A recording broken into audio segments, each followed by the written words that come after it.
Allah cap, Allah stempel, hatam itu cap. Pokoknya kalau sudah stempel itu resmi sudah bertanda tangan sudah. Ibarat kita itu bertanda tangan sah. Khatamallahu ala qulubihim. Allah tutup atas hati mereka. Hati itu apa? Di dalam kitab tafsir Jalalain, di dalam kitab tafsir As-Sawi dikatakan wal muradu bil qulub al-uqul wa hiya al-latifah ar-rabbaniyah al-qa'imah bi syaklin sadubani. Yang dimaksud dengan hati itu ialah akal, karena akal itu termasuk hati.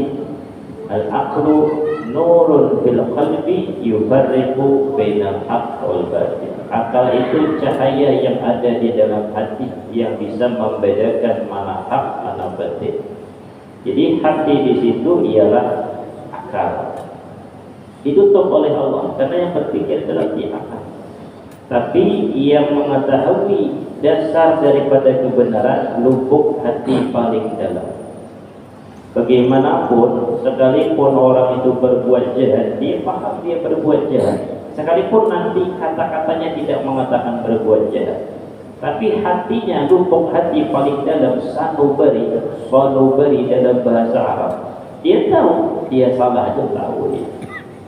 Cuman dia tetap membela diri.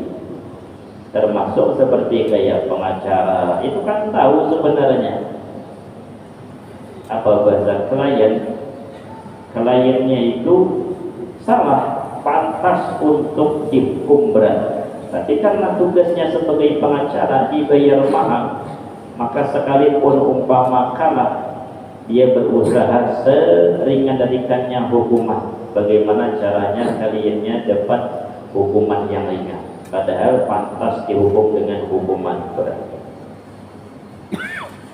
Hatinya paham, ini kalian saya salah sebenarnya, harusnya hukum berat ini. Tapi karena tugas dibayar untuk membebaskan, untuk membela sekurang-kurangnya, kalaupun kalah di dalam persidangan, usahakan jangan berat hukuman. Jadi lubuk hati paling dalam itu tidak bisa dibohongi itu. Akal sanubari, nah itu ditutup oleh Allah. Jadi tidak akan bisa mencari kebenaran, tidak bisa. Kenapa? Ditutup. Bagaimana bisa mencari kebenaran? Khatamallahu ala qulubihim. Maka dinasihati, tidak dinasihati, hasilnya sama. Sawa'un 'alaihim a'anzartahum am lam tunzirhum la yu'minun. Abu Lahab, Abu Jahal, selain daripada keduanya yang ditutup hatinya, itu dinasihati, tidak dinasihati sama. Selama Allah tutup hatinya, tidak akan terbuka. Beda nanti yang lainnya, ada yang dibukakan oleh Allah. Sahabat Umar kan asalnya juga menentang, tapi ketika Allah bukakan hatinya, yang mantan preman ini masuk ke dalam agama Islam, waduh, jadi tambah kuat Islam, jagau malah orangnya. Maka memang harus ada seperti itu di dalam Islam. Orang-orang seperti sahabat Umar, orang-orang mantan preman itu harus ada, supaya ditakuti. Nabi Muhammad, sahabat Abu Bakar diperintah hijrah pergi malam hari. Sahabat Umar pantang malam. Orang jagau, ya apa orang jagau? Malu malam. Kenapa Nabi Muhammad malam? Memang perintahnya malam, bagaimana? Bukan Nabi Muhammad takut, perintahnya memang malam. Nabi Muhammad ditakuti hanya satu, yaitu Allah Subhanahu wa Ta'ala. Cuman kalau sahabat Umar, ini memang jiwa kemanusiaannya orang mantan preman, kemana? Pagi beliau hijrah, malah sebelum hijrah beliau pengumuman malah di lapangan. Ibarat kita lapangan Gajah Mada itu, setiap desa itu kan ada lapangan pengumpulan. Kalau orang Jawa mengatakan alun-alun itu lapangan taman kota, alun-alun. Nah, beliau pengumuman Barang siapa yang ingin menjadi janda, artinya kehilangan laki, maka silahkan halangi perjalananku. Barang siapa yang orang tua, seorang ibu ingin kehilangan anak laki-lakinya, maka silahkan halangi perjalananku sambil menghunus pedang. Ada yang sanggup mah ada. Mulus ya beliau berjalan. Artinya ada main-main. Kalau sudah cabut pedang itu ada main-main.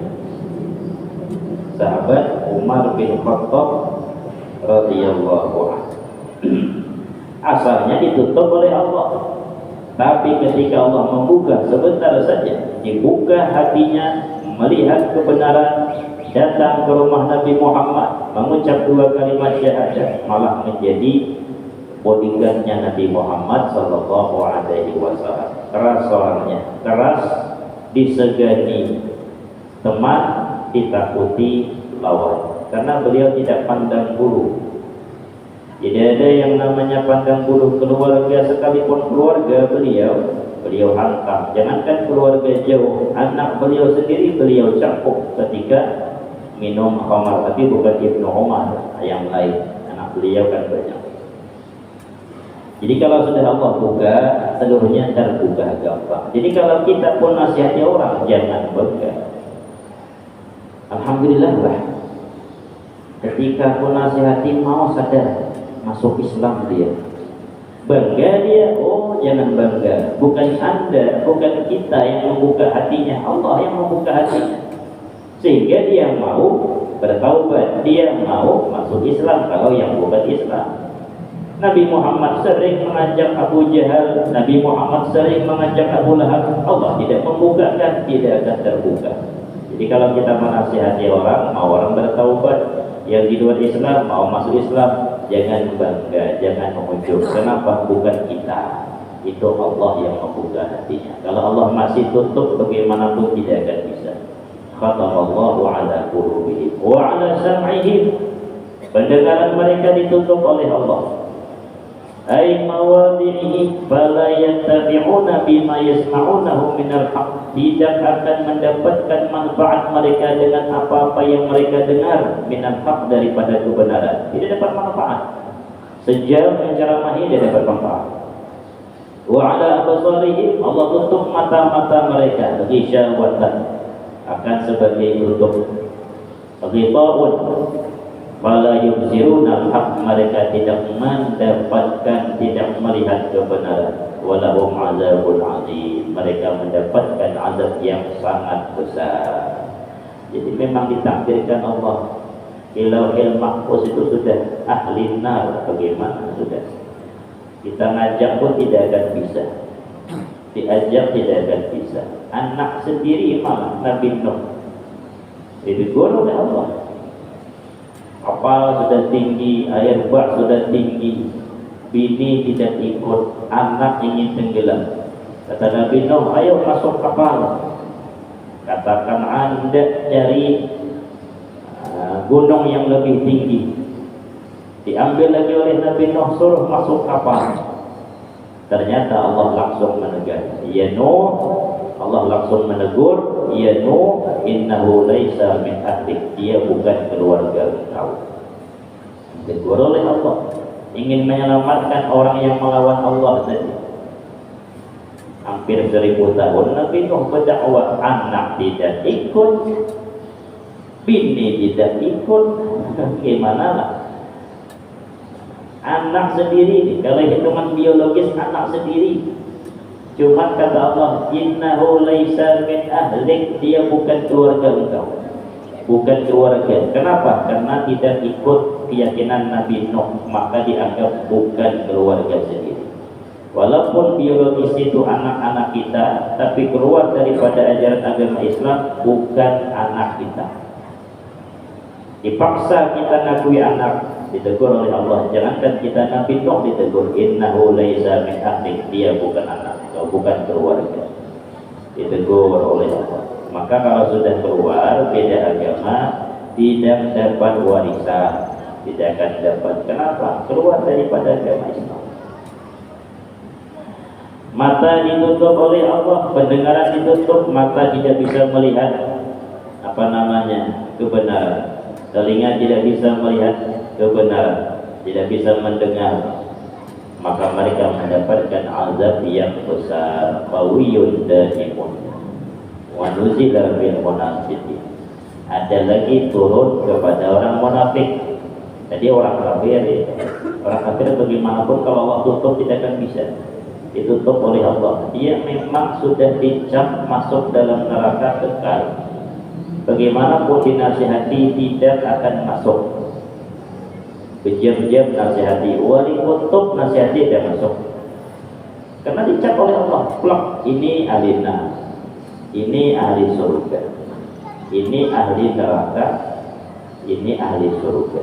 Yang ahli neraka karena sudah dicap memang ahli neraka, berjam-jam dinasihati, wali kutub yang menasihati, nabi yang menasihati, dia masuk nasihat. Kenapa? Ditutup pendengarannya oleh Allah.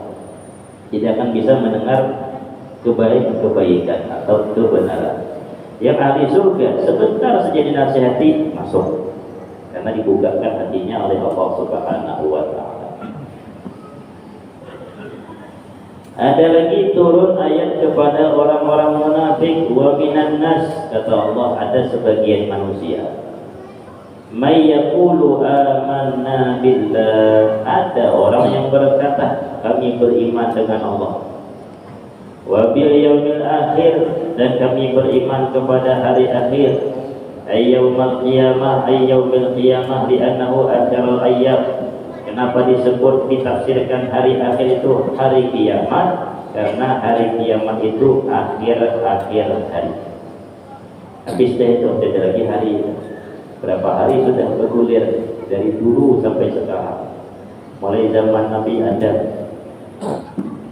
Berapa putaran hari ini, berapa kali berputar matahari itu, terbit sebelah timur, tenggelam barat, sampai sekarang timur barat.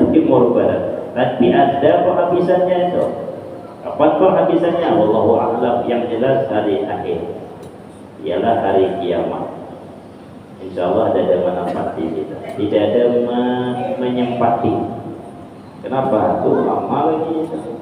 Karena di dalam riwayat di dalam kitab-kitab tidak akan terjadi hari kiamat kecuali memang sudah tidak ada lagi yang mengenal Islam. Tidak ada yang mengucap Allah, Allah itu tidak ada. Kalau andai kata ada orang mengucap Allah, Allah, atau mendengar ucapan Allah, Allah, maka mereka nyerah.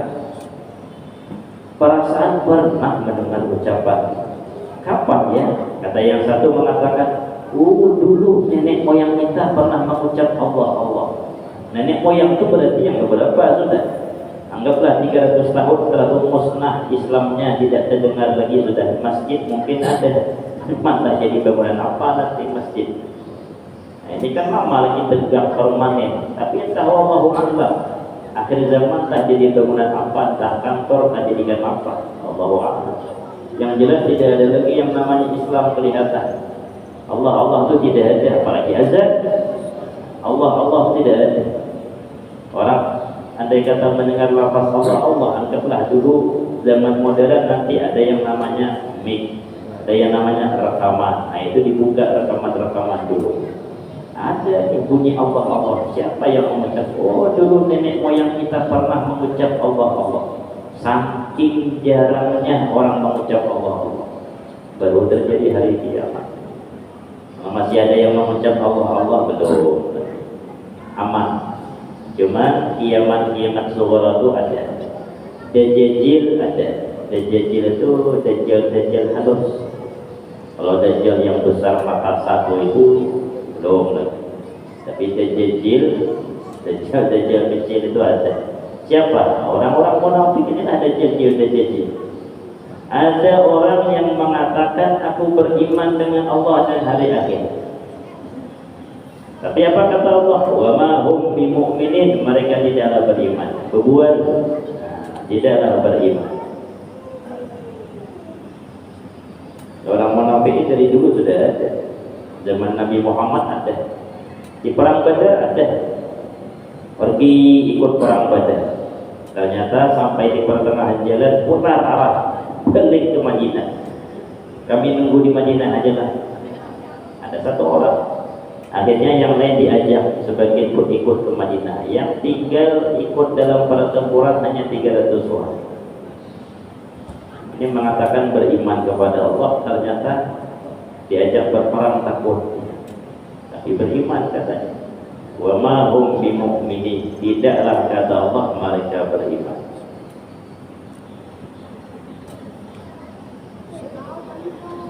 Yukhadi'una Allah wal ladzina amanu wa ma yakhda'una illa anfusahum wa ma yash'urun. Mereka itu kata Allah, yukhadi'una Allah, berusaha menipu Allah, wal ladzina amanu, dan orang-orang yang beriman. Mereka menipu Allah dan menipu orang-orang yang beriman. Mengatakan beriman padahal hati mereka kubur. Mengatakan kepada orang yang beriman, kami beriman, padahal hati mereka di luar Islam. Ada tak? Dari dulu sampai sekarang ada. Dari dulu sampai sekarang ada orang-orang seperti itu. Zaman-zaman dulu ada, zaman Nabi Muhammad ada Islamnya, ada munafiknya, ada kafirnya. Sampai sekarang pun ada Islamnya, ada munafiknya, ada yang di luar itu. Maka kita lihat cara mengetahui bagaimana. Ingin mengetahui Islam yang betul, lihat para ulama yang betul-betul pikirannya akhirat. Selesai. Tidak ikut campur urusan dunia, tidak silau matanya dengan dunia. Nah, itulah ulama akhirat, tidak susah. Tapi ketika ada ulama yang mengajar tapi malah dia melakukannya, ini yang aneh ini. Itu namanya munafik sebenarnya. Munafik, orang-orang munafik itu tetap ada. Mereka mengatakan beriman padahal hati mereka tidak beriman. Contoh malah kepada orang-orang yang di luar Islam. Orang namanya orang munafik. Mereka menipu Allah tapi sebenarnya mereka tertipu. Dan itu sudah dikatakan oleh Imam Al-Ghazali. Akhir zaman, apa kata beliau? Fasadul ra'iyah bi fasadil umara, wa fasadul umara bi fasadil ulama, wa fasadul ulama istilahi hubbi dunia ala qalbi. Rusaknya rakyat disebabkan rusaknya pemimpin. Sebentar lagi cari pemimpin kita. Cari kita pemimpin sesuai hati keyakinan masing-masing. Kalau disuruh satu ini kampanye jadinya bisa lah milih masing-masing. Pakai lubuk hati yang paling dalam, mana yang bagus, mana yang tidak bagus. Seluruhnya orang Islam, silahkan pilih. Ada yang baik tapi ada yang lebih terbaik. Silahkan pilih sendiri. Rusaknya rakyat sebab rusaknya pemimpin. Wa fasadul umara bi fasadil ulama. Rusaknya pemimpin sebab rusaknya ulama. Kenapa ulamanya rusak? Wa fasadul ulama biistilahi hubbi dunya 'ala qalbi. Karena kecintaan terhadap dunia sudah menguasai hati. Ingin dapat jatah amplop jual. Nah, ini ngalir sedikit. Sehingga tidak berani menasihati pemimpin. Pemimpin kalau tidak ada penasihat, kacau, berantakan. Yang bisa menasihati ulamanya. Kalau yang dinasihati ini ditakuti, mau dia. Umaroknya takut dengan ulamanya, baru bisa. Tapi kalau sudah ulamanya takut dengan umarok, takut apa? Takut kalau ditegur tidak dapat jatah. Nah, selesai. Maka selesai. Maka tidak ada yang menasihati pemimpin. Yang pemimpin tidak dinasihati, berbuat sekehendaknya, maka rakyat yang jadi hancur. Jadi intinya di mana? Di ulamanya. Ada ulamanya yang bersifat betul-betul ke akhirat, tidak takut apapun, walaupun dicela, la yakhafu laumata laimin, tidak takut celaan orang yang mencela, tidak takut menegur orang. Kenapa tidak takut? Karena tidak ada kepentingan. Ingin dikasih duit, alhamdulillah. Tidak dikasih pun tidak apa-apa, yang penting ku tegur. Nah, ini yang susahnya yang seperti itu. Tidak takut. Ingin diambil nasihatku, alhamdulillah. Tidak diambil pun tidak masalah, aku tidak ada keuntungan di situ. Nah, ini yang lebih baik seperti itu, namanya ulama akhirat. Banyak ada yang seperti itu, sekarang jarang. Dulu banyak berhambur kalau zaman-zaman dulu. Imam Malik ditanya oleh Khalifah siapa? Khalifah Abbasiyah yang di masa Harun ar-Rasyid. Harun ar-Rasyid ketika memimpin, ini khalifah, kelasnya kelas presiden, datang kepada Imam Malik bin Anas, minta fatwa, wahai imam, bagaimana nih Ka'bah ini akan aku rombak. Sekarang Ka'bahnya persegi 4, bagaimana aku rombak sama seperti zaman Nabi Ibrahim. Zaman Nabi Ibrahim bagaimana? Zaman Nabi Ibrahim Ka'bah itu persegi panjang, Hijr Ismail itu berada di dalam. Nah sekarang Ka'bahnya persegi 4, Hijr Ismail berada di luar. Ini bagaimana nih aku sebagai khalifah ini, lagi banyak duit nih, lagi ada kekuasaan, bisa ada perombakan. Bagus tak kira-kira fatwa? Minta fatwa ini. Nah ini bagus nih. Ulama dimintai fatwa oleh umarah, tapi ulamanya tegas. Walaupun kita kadang-kadang tidak ambil sampai ke situ, tidak sampai ke situ kita menanggapi, tidak menyangka fatwanya Imam Malik seperti itu malah. Apa kata Imam Malik? Jangan dirubah. Fatwanya aneh. Padahal kalau kita bagus itu, kita buat kayak Nabi Ibrahim pun.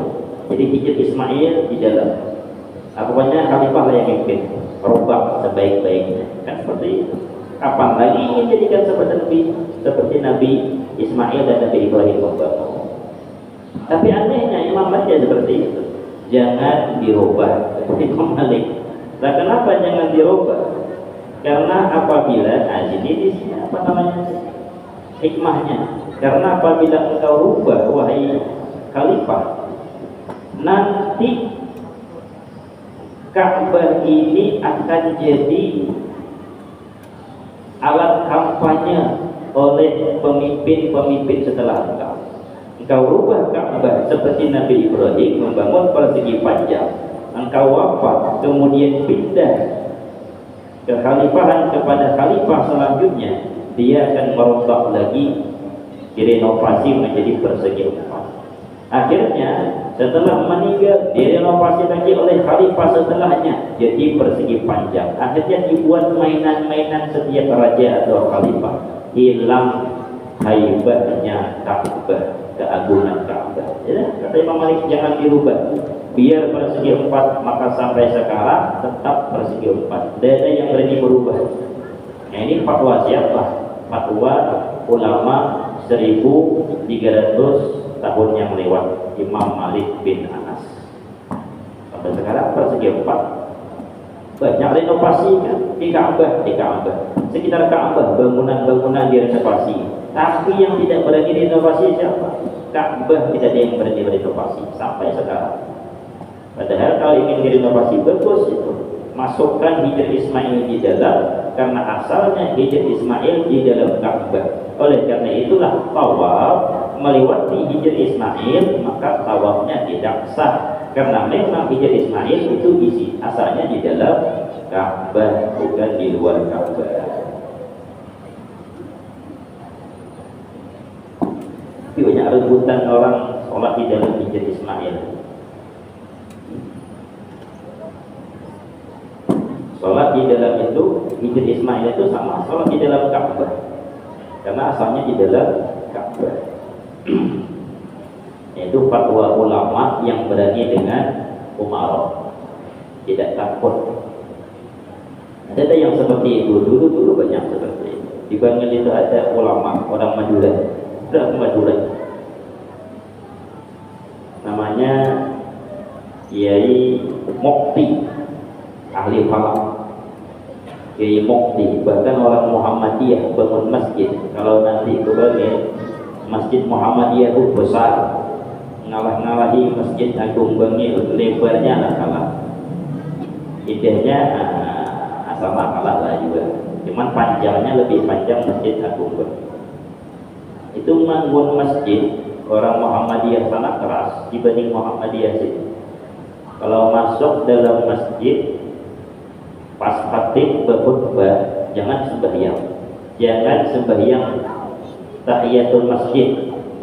Kenapa? Pokoknya ditarik khatib kita, karena di dalam menurut mereka tidak sah sholat dan tidak boleh haram malah sholat tahiyatul masjid. Tapi dalam mazhab Syafi'i tidak. Kalau masuk dalam masjid kemudian khatib sedang berkhutbah, silahkan tetap sunnah sholat tahiyatul masjid, tapi seringkas-ringkasnya, seringan-ringannya. Selain daripada tahiyatul masjid tidak sah. Sholat qodhoan pun tidak sah, haram hukumnya saat khatib sedang berkhutbah. Tapi kalau tahiyatul masjid silahkan tetap sunnah, tapi seringan-ringannya. Yang sunnah-sunnah tinggalkan, cari yang wajib-wajib saja, rukun-rukunnya. Nah, itu namanya seringan-ringannya. Boleh tetap sunnah. Tapi kalau di sana sholat, khatib sedang berkhutbah, kita sholat, tarik orang pokoknya. Nah, keras di sana, dan di sini orang paham di sini. Di Masjid Muhammadiyah sini. Dan namanya, sekalipun demikian, mereka bawa masjid minta tolong kepada Kiai Mukti untuk mencarikan alat kiblat. Karena beliau orang itu yang paham cari alat kiblat. Dulu pakai ukur dulu, sekarang pakai HP sudah. Dari alat kiblat, ambil HP, putar, dapatlah. Dulu tidak bisa pakai HP, tidak ada zaman dulu. Pakai tali, nyari alat kiblat, pakai tali. Kiai Mukti ini keras orangnya, orang Madura, dan dituakan karena waktu itu ceritanya ingin dibangun bioskop. Bioskop ini kan nonton tapi gelap-gelapan. Yang nonton itu kan pasang-pasangan, orang-orang pacaran yang nonton. Ada orang tua nonton di bioskop, orang tua di rumah nonton TV. Ini bioskop ingin dibangun, tapi umaroknya ini yang ingin bangun itu hebatnya minta bahwa ulama dikumpulkan, orang-orang alim, kiai-kiai dikumpulkan, termasuk Kiai Mukti diundang, minta tanda tangan. Jadi dikasih lembaran tanda mengiyakan bioskop dibangun, minta tanda tangan, sampai ke Kiai Mukti. Beliau ambil kertas, dilihat, minta perizinan pendirian bioskop. Beliau tutup kertas. Beliau ambil mic, kata beliau langsung berdiri. Dan beliau orang tua masalahnya, yang lain itu murid-murid beliau, kiai-kiai muda. Beliau kiai tua, punya pondok pesantren besar. Kata beliau, saya tidak sama dengan kiai-kiai yang bisu-bisu itu. Beliau orang Madura, saya tidak bisu, kata beliau. Langsung bawa hadis, man ra'a minkum munkaran falyughayyirhu biyadihi. Barang siapa di antara kalian melihat kemungkaran, maka hendaklah rubah dengan tangan. Aku tidak sanggup, kata beliau. Itu urusan pemerintah. Tapi baiklah biasa, jika tidak sanggup, babil lisan dengan lisan. Aku masih sanggup dengan lisan, kata beliau. Dan tidak akan memilih yang ketiga. Baiklah biasa, jika tidak sanggup dengan lisan, babil qalbi, maka dengan hati. Bahwa al-afu iman, itu sudah paling rendah iman. Habis bawa hadis itu, beliau tutup, assalamualaikum, kata beliau. Pulang beliau. Keras orangnya. Tapi habis itu kiai yang lain mencoret tanda tangan, coret, batal membuat bioskop. Ini Mukti namanya, keras orang kita Madura. Dan rata-rata 70% dibagi orang Madura. Kalau tidak orang Madura asli, campuran sudah. Jawa Madura kawin.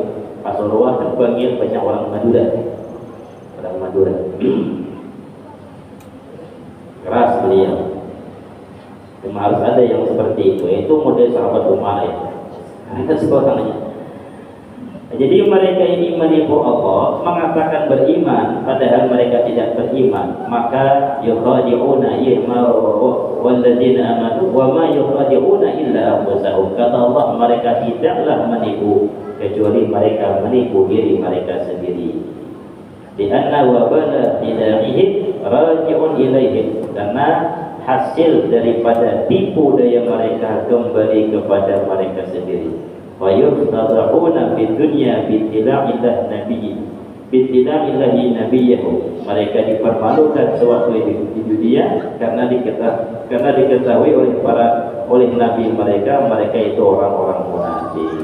Wa ma afdaluhu wa ma yu'aqibuna bil akhirah wa yu'aqibuna bil akhirah. Dan apa-apa yang mereka simpan di dalam hati mereka diketahui oleh orang-orang mukmin. Nabi Muhammad mengetahuinya. Dan mereka wayu'aqabuna fil akhirah, dan mereka disiksa. Siapa orang-orang munafik itu? Termasuk yang disiksa di akhirat. Wa ma yash'urun, mereka tidak mengetahui kalau bahwasanya Allah Subhanahu wa taala pun menipu mereka. Dibiarkan, tapi di akhirat akan dibalas oleh Allah Subhanahu wa taala dengan neraka Allah. Na'udzubillahi min dzalik. Maka jangan jadi orang-orang munafik. Munafik kelas berat ini. Kalau munafik kelas tengah pun jangan. Kalau berdusta, kalau bicara usahakan jujur. Berjanji usahakan ditepati. Diberikan amanah usahakan dipenuhi. Jangan berkhianat ketika diberikan amanah, sehingga lepas daripada catatan orang-orang munafik. Mudah-mudahan kajian bermanfaat, mudah-mudahan diridhai oleh Allah Subhanahu wa taala. Al-Fatihah. A'udzu billahi minasyaitonir rajim. Bismillahirrahmanirrahim. Alhamdulillahi rabbil alamin, arrahmanir rahim, maliki yaumiddin. Iyyaka na'budu wa iyyaka nasta'in. Ihdinas siratal mustaqim, siratal ladzina an'amta 'alaihim ghairil maghdubi 'alaihim waladdallin. Amin. Amin amin ya Allah. Bismillahirrahmanirrahim. Alhamdulillahi rabbil alamin. Wassalatu wassalamu ala asyrafil anbiya wal mursalin wa ala alihi wa sahbihi ajma'in. Allahumma inna nas'aluka salamatan fid din wa 'afiyatan fil jasad wa ziyadatan fil 'ilmi wa barakatan fil rizqi wa tawbatan qabla al-maut wa rahmatan 'inda al-maut wa maghfiratan ba'da al-maut. اللهم هون علينا في سكرات الموت والنجاة من النار والعفو عند الحساب. وصلى الله على سيدنا محمد وعلى آله وصحبه وسلم والحمد لله رب العالمين. تقبل الله منكم.